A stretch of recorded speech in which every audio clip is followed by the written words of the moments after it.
Selamat malam. Selamat malam. Assalamualaikum warahmatullahi wabarakatuh. Perkenalkan kami dari kelompok 3 akan presentasikan hasil diskusi kami kami tentang Pancasila sebagai ideologi negara. Sebelum mulai presentasi pada malam hari ini, perkenalkan saya Nurul Susianingsih sebagai moderator. Perkenalkan saya Rizky Cahyadi sebagai pemateri 1. Saya Fajar sebagai pemateri 2. Baik, Materi selanjutnya akan dibacakan oleh Rizky Cahyadi.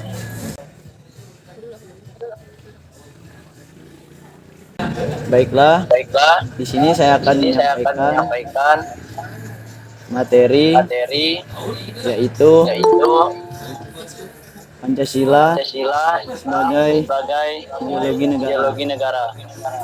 Jadi pertama-tama kita mengetahui bahwa Pancasila yang pertama yaitu ketuhanan yang Maha Esa, yang kedua kemanusiaan yang adil dan beradab, yang ketiga persatuan Indonesia, yang keempat kerakatan yang dipimpin oleh hikmat kebijaksanaan dalam permusyawaratan dan perwakilan, yang kelima keadilan sosial bagi seluruh rakyat Indonesia.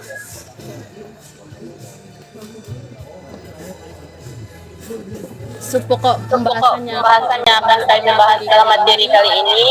Pancasila sebagai ideologi negara.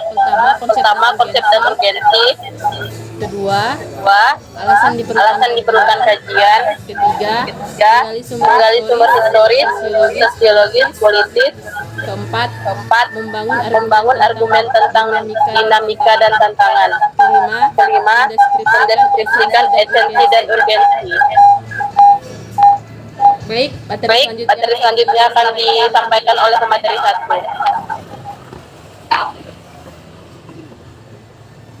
Ya baiklah. Di sini saya sebagai pemateri 1 ingin menjelaskan tentang pengertian ideologi.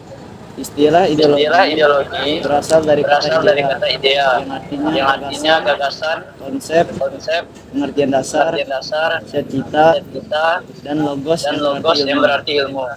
Ideologis secara etimologis artinya ilmu tentang ide-ide, the sciences of ideas, atau ajaran tentang pengertian dasar, oleh Kailan 2013, halaman 60 sampai 61.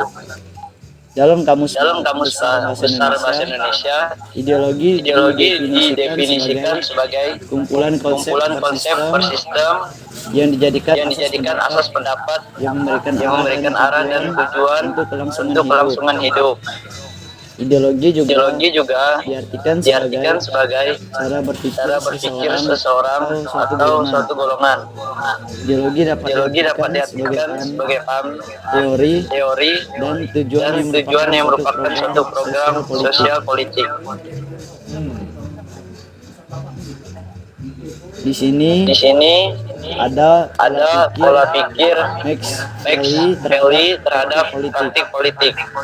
Tiga praktik pola pikir Max Haley yaitu agama, kekuasaan, dan dominasi. Di sini ada faktor-faktor agama yang tidak sesuai dengan ideologi.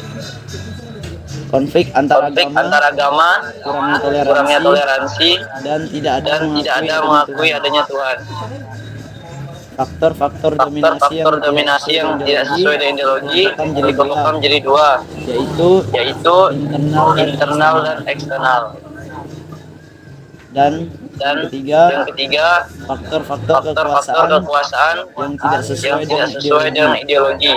Yang pertama korupsi, yang kedua nepotisme, yang ketiga otoritarianisme, yang keempat persekuasi ketidakstabilan politik dan kemiskinan.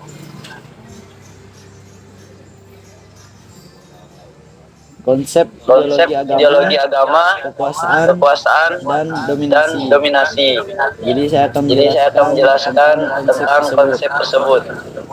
Agama merupakan ajaran yang diturunkan oleh Tuhan untuk menjalankan umat di muka bumi. Tujuan supaya manusia dapat mencapai arti kebahagiaan dunia dan akhirat. Serta agama adalah simbol kehidupan duniawi dan dapat mengatur bagaimana manusia berhubungan antara satu dengan yang lain. Agama dan ideologi merupakan sesuatu yang berkaitan satu sama lain, di mana mereka memberikan gambaran yang ideal dalam mengatur kehidupan berbangsa dan bernegara.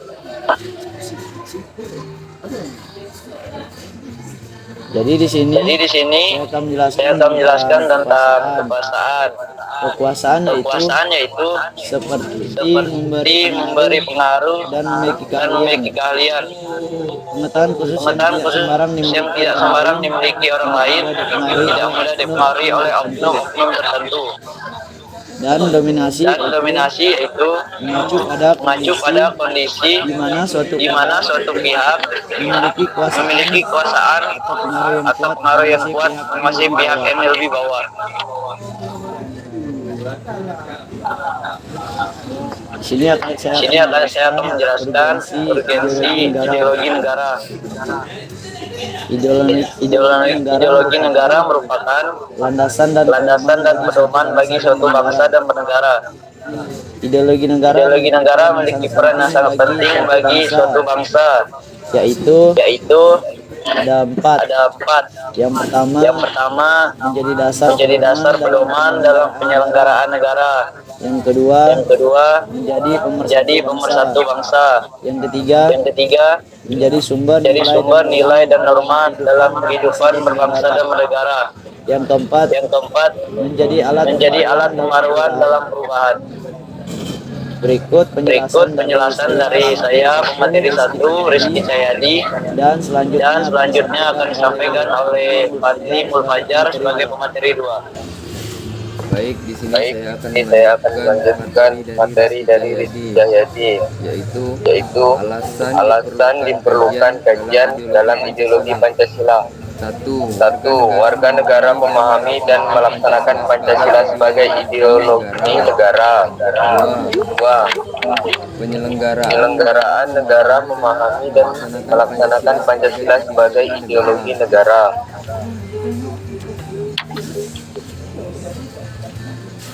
Pancasila menghadapi tantangan dari berbagai ideologi dunia dan kebudayaan global.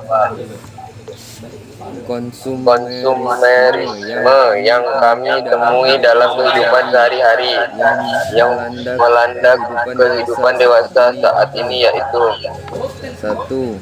Penggunaan gadget berupa iOS daripada iPhone daripada Android.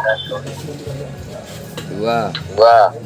Berlomba-lomba untuk mendapatkan atau membeli barang-barang branded keluaran terbaru seperti pakaian, tas, dan sepatu. 2.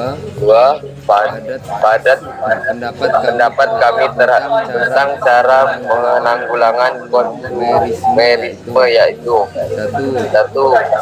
Kesadaran dari diri sendiri. 2.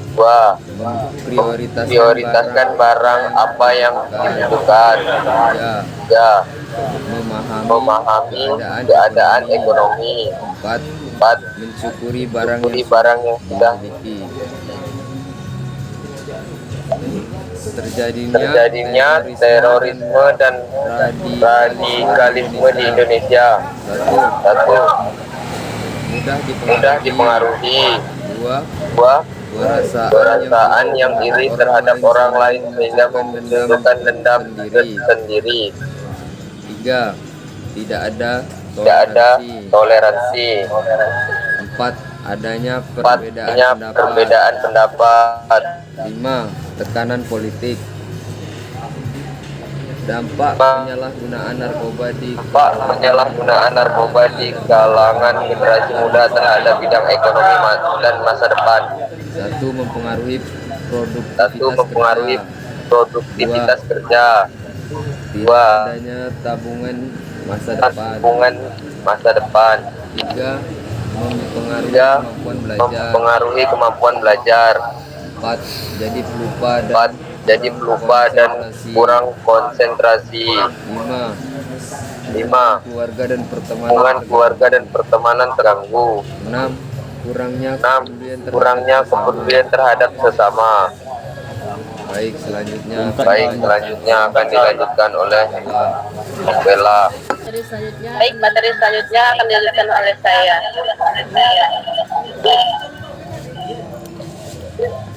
Menggali sumber historis, sosiologi, politis tentang ideologi negara. Menggali sumber historis ideologi negara dapat dikelompokkan menjadi dua sumber, yaitu internal dan eksternal. Sumber internal meliputi nilai-nilai luhur, tradisi dan budaya, serta perjuangan bangsa. Untuk sumber eksternalnya meliputi ideologi negara lain, peristiwa internasional, serta perkembangan ilmu pengetahuan dan teknologi. Sumber dari sosiologis. Sosiologis, ideologi negara dapat berasal dari masyarakat atau suatu negara itu sendiri, meliputi keadaan sosial, nilai-nilai sosial dan sosial. Politis. Sumber politis ideologi negara adalah faktor yang membangun argumen tentang dinamika dan tantangan. 1. Argumen tentang dinamika Pancasila sebagai ideologi negara. Pancasila sebagai ideologi negara adalah ideologi yang dinamis, di mana Pancasila dapat menyesuaikan diri dengan perubahan-perubahan yang terjadi di masyarakat. Hal ini dikarenakan Pancasila memiliki nilai-nilai yang universal dan tidak lekang oleh waktu. Pancasila sebagai ideologi yang terbuka. Artinya Pancasila dapat menerima nilai-nilai positif dari luar. Hal ini penting untuk menjaga agar Pancasila tetap relevan dengan perkembangan zaman. Pancasila sebagai ideologi yang adaptif. Artinya Pancasila dapat menyelesaikan diri dengan perkembangan ilmu pengetahuan dan teknologi. Hal ini penting untuk menjaga agar Pancasila tetap menjadi ideologi yang mampu menjawab tantangan zaman. Kedua, argumen tentang tantangan terhadap Pancasila sebagai ideologi negara. Pancasila menghadapi berbagai tantangan baik dari dalam maupun dari luar. Tantangan dari dalam yang dihadapi Pancasila dapat berupa perubahan sosial budaya yang terjadi di Indonesia, seperti perkembangan teknologi, globalisasi, dan perubahan nilai-nilai masyarakat. Dapat berdampak pada pemahaman dan pengalaman Pancasila oleh masyarakat. Perubahan politik yang terjadi di Indonesia seperti perubahan sistem pemerintah dapat berdampak pada kedudukan Pancasila sebagai ideologi negara. Misalnya perubahan sistem pemerintah dari demokrasi liberal ke demokrasi Pancasila. Tantangan dari luar yang dihadapi Pancasila dapat berupa pengaruh ideologi-ideologi lain dari luar negeri, seperti liberalisme, kapitalisme, dan komunisme. Dapat mempengaruhi pemahaman dan pengalaman Pancasila oleh masyarakat. Misalnya, pengaruh ideologi liberalisme dapat membuat masyarakat lebih individualisme dan kurang peduli terhadap kepentingan sama. Konflik antar ideologi dapat terjadi dalam masyarakat, bahkan di dalam pemerintah. Konflik antar ideologi ini dapat melemahkan Pancasila sebagai ideologi negara. Misalnya, konflik antar kelompok yang pro Pancasila dengan kelompok yang anti Pancasila dapat membuat Pancasila menjadi kurang relevan dalam kehidupan berbangsa dan bernegara. Baik, selanjutnya materi akan disampaikan oleh Rizky Syahriyadi.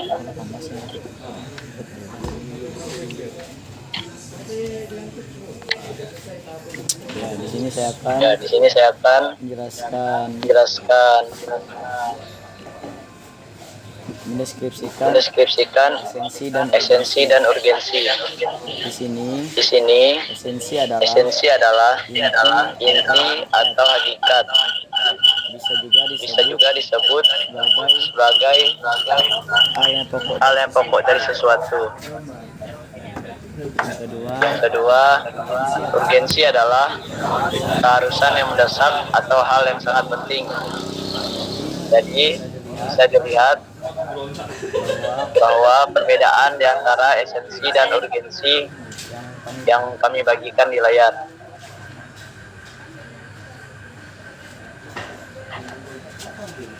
Contoh penerapan esensi Pancasila sebagai ideologi negara dalam kehidupan sehari-hari. Di sini pada sila pertama, ketuhanan yang Maha Esa. Jadi penerapan dalam kehidupan sehari-hari dapat kita lihat menghormati dan menghargai perbedaan agama dan kepercayaan. Yang kedua, menjunjung tinggi toleransi antar umat beragama. Pada sila kedua, kemanusiaan yang adil dan beradab. Di sini, yang pertama mengakui dan menghormati hak asasi manusia. Yang kedua, menjunjung tinggi nilai-nilai kemanusiaan. Sila ketiga, persatuan Indonesia. Yang pertama, mengutamakan kepentingan bangsa dan negara di atas kepentingan pribadi atau golongan. Kedua, rela berkorban untuk kepentingan bangsa dan bernegara.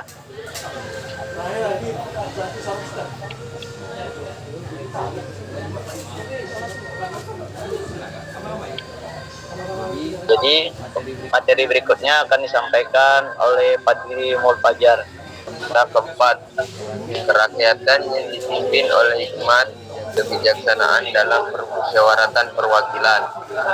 1. Mengutamakan musyawarah dalam pengambilan keputusan. 2.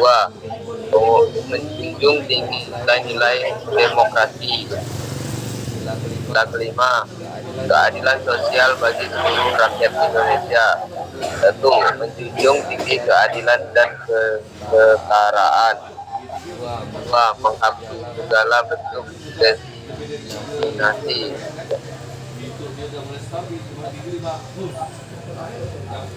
Contoh penerapan urgensi Pancasila sebagai ideologi negara dalam kehidupan sehari-hari. Dalam kehidupan bermasyarakat, misalnya ketika terjadi konflik warga di lingkungan masyarakat, maka masyarakat dapat menyelesaikan konflik tersebut dengan mengedepankan nilai-nilai Pancasila seperti musyawarah, sepakat, dan gotong royong. Dalam kehidupan berbangsa, misalnya ketika terjadi bencana alam, maka seluruh masyarakat Indonesia dapat saling membantu dan bahu-membahu untuk meringankan beban korban bencana.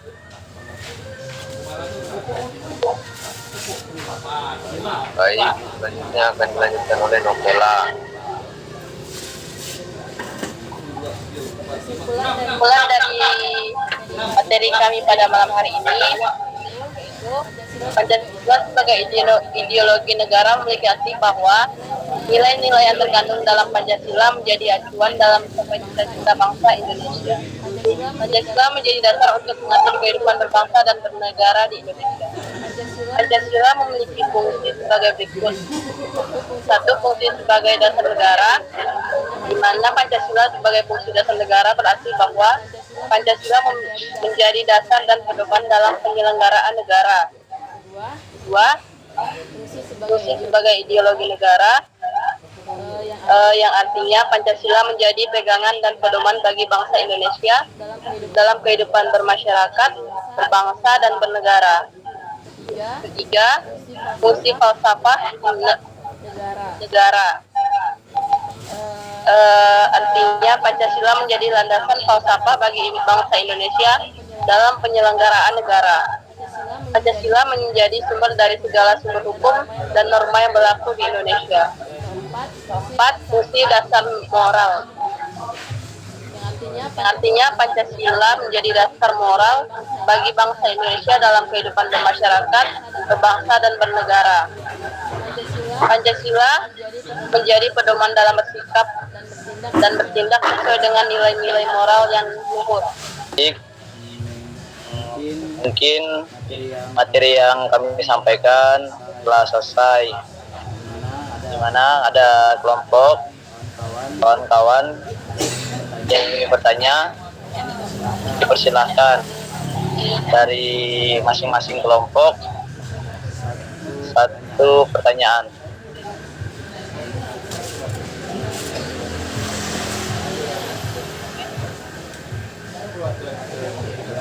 Ya, kepada saudari Sri, silakan. Assalamualaikum warahmatullahi wabarakatuh. Perkenalkan, saya Sri Hayati dari kelompok yang bertanya. Sebutkan tantangan terhadap Pancasila sebagai ideologi dasar negara.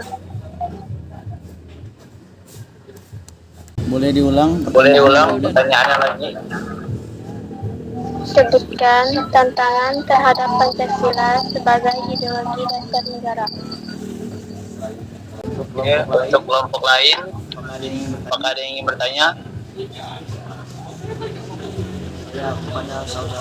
Ya, kepada saudara Rangga, kami persilakan.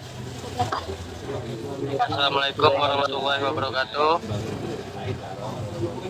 Dari kelompok 2 bertanya tentang apa urgensi pendidikan Pancasila sebagai ideologi negara bagi mahasiswa atau generasi muda saat ini. Terima kasih kepada saudara Rangga. Mungkin dari kelompok lain, apakah ingin bertanya lagi? Mungkin saya ulangi. Mungkin dari kelompok lain, apakah ada yang ingin bertanya lagi? Satu kelompok, satu pertanyaan. Jika tidak ada pertanyaan lagi, akan kami tutup pada sesi pertanyaan. Mungkin dari kelompok 1, 4, dan 5, apa adakah ingin ditanyakan dari materi yang telah kami sampaikan? Mungkin kami menunggu waktu. Kami akan menjawab pertanyaan dari saudari Sri dan saudara Rangga. Pertanyaan pertama akan dijawab oleh rekan tim presentasi kami, yaitu Novela. Ada Novela, saya persilakan.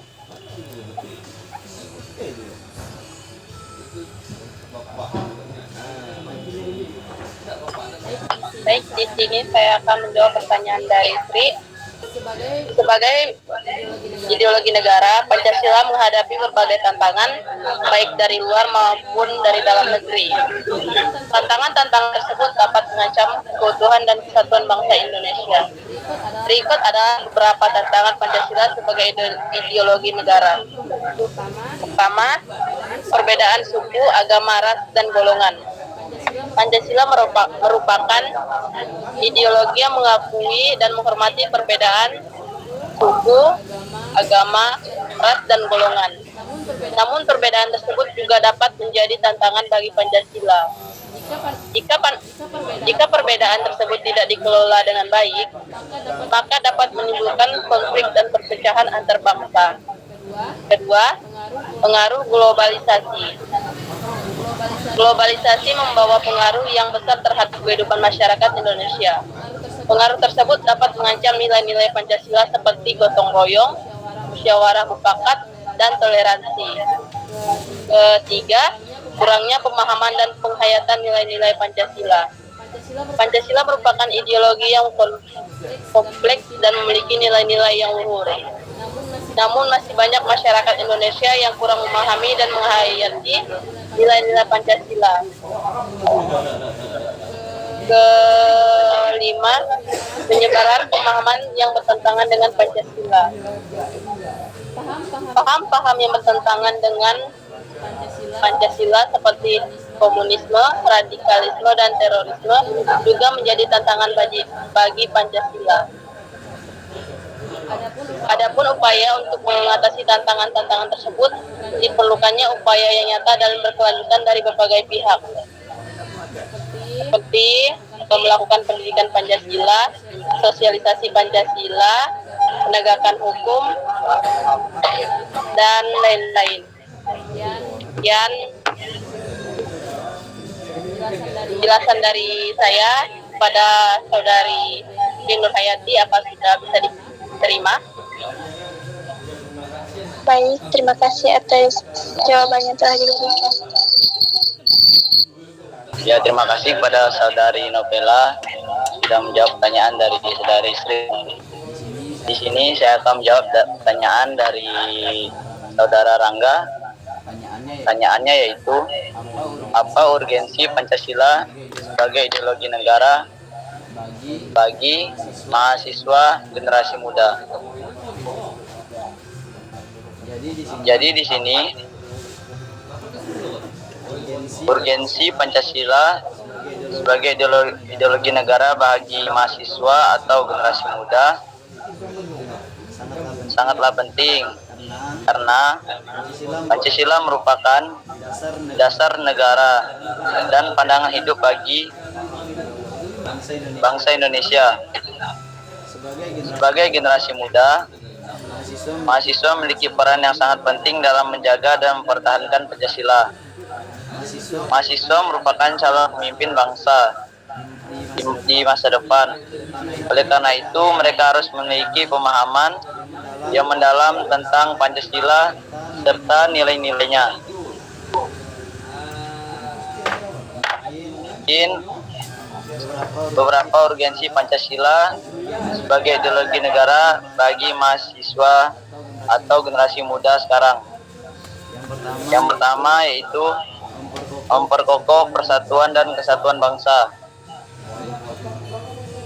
Nomor satu, bangsa Indonesia yang terdiri dari berbagai suku, agama, ras, dan golongan. Mahasiswa di sini harus memahami dan menghayati nilai-nilai Pancasila agar dapat menjadi pemersatu bangsa dan mencegah terjadinya konflik atau perpecahan. Yang kedua, meningkatkan kesadaran berbangsa dan bernegara.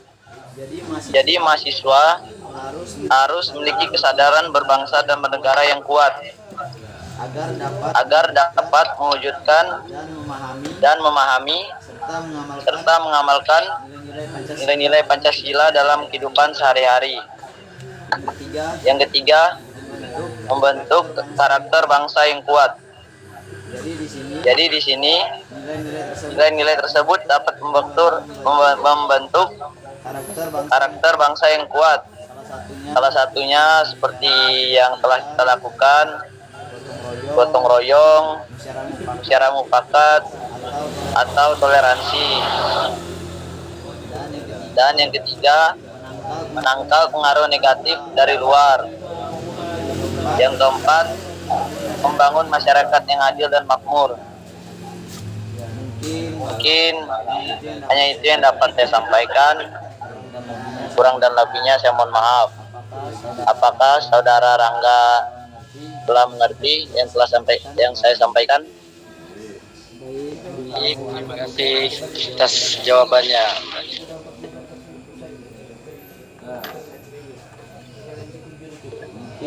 Mungkin dari kelompok lain, apakah ada yang masih ingin bertanya?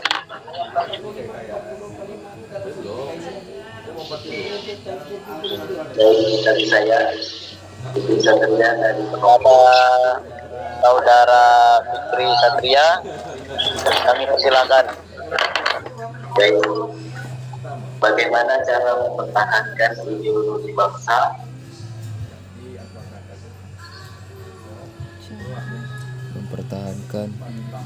Saya ulangi, bagaimana cara mempertahankan ideologi bangsa Indonesia dalam menghadapi perubahan masyarakat? Apakah kepada Saudara Fikri Satria, saya mengulangi pertanyaan? Baik. Bagaimana cara mempertahankan ideologi bangsa Indonesia dalam menghadapi perubahan masyarakat? Terima kasih. Terima kasih kepada saudara Fikri Satria telah memberi pertanyaan. Apakah dari kelompok lain masih ada yang ingin bertanya? Jika tidak ada pertanyaan, maaf, untuk sesi pertanyaan maksudnya akan kami tutup. Baik, ini saya akan menjawab pertanyaan dari Fikri Satria. Bagaimana cara mempertahankan ideologi bangsa Indonesia dalam menghadapi perubahan masyarakat? Upaya spesifik yang dapat dilakukan untuk mempertahankan Pancasila dalam menghadapi perubahan masyarakat adalah: 1. Meningkatkan pemahaman dan penghayatan masyarakat terhadap nilai-nilai Pancasila. 2. Menegakkan nilai-nilai Pancasila dalam kehidupan sehari-hari. 3. Mengembangkan nilai-nilai Pancasila sesuai dengan perkembangan zaman. Nilai-nilai Pancasila harus dikembangkan sesuai dengan perkembangan zaman agar tetap relevan dan dapat diterima oleh masyarakat luas.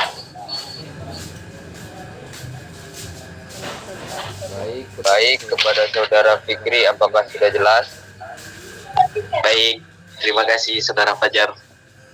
Baik, sama-sama saudara Fikri. Baik, presentasi pada malam hari ini kami tutup. Kurang lebihnya kami mohon maaf atas perhatiannya. Kami ucapkan terima kasih. Wassalamualaikum warahmatullahi wabarakatuh. Depan kamera semua. Depan kamera semua loh ya.